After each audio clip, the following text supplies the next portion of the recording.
সকালবেলা যত ইচ্ছে ঘুমো, যত ইচ্ছে দেরি করে ওঠো, সকালের ব্রেকফাস্টের জন্য তরকারির কোনো চিন্তা করতে হবে না, কিংবা রাতের যত ইচ্ছে কিন্তু ফোন ঘেঁটে যাও, রাতের ডিনারের রুটির তরকারি কিন্তু জন্য একদম টেনশন করতে হবে না। দেখো রেসিপিটা দেখে নাও।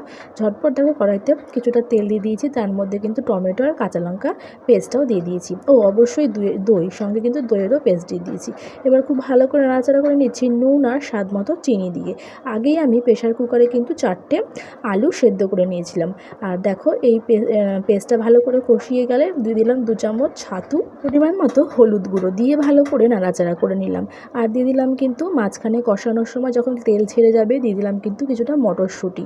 আর এবার ভালো করে জল দিয়ে আবার একটু কষিয়ে নেবো। আবার যখন তেলটা ছেড়ে দেবে এর মধ্যে কিন্তু আমি দিয়ে দেবো সেদ্ধ করে নেওয়া আলু। 4টে আলু আমি এখানে সেদ্ধ করে নিয়ে ভালো করে কিন্তু ছোটো ছোটো পিস করে টুকরো করে নিয়েছি। ওই বলতে পারো মানে খুব ভালো করে মাখিয়ে নিয়ে হালকা একটু ম্যাশ করে নিয়েছি। দিয়ে কিন্তু মশলাটার মধ্যে দিয়ে দিলাম। এবার আলুগুলোকে দিয়েও খুব ভালো করে একটু কষিয়ে নেবো, নাড়াচাড়া করে নেবো। তারপরে দিলাম জল। আর জল ফোটার সময় একটু ঝোলটা টেস্ট করে নিয়েছিলাম, দেখলাম নুন আর চিনি দুটোই লাগবে, তো সেটা উপর থেকে দিয়ে দিলাম। আর দিলাম কিন্তু ঘি আর ধনেপাতা কুচি দিয়ে হালকা একটু নাড়াচাড়া করে নিলাম। আর ব্যাস রেডি হয়ে গেল সকাল কিংবা রাতের জন্য রুটি পরোটার সাথে খাওয়ার জন্য পারফেক্ট তরকারি।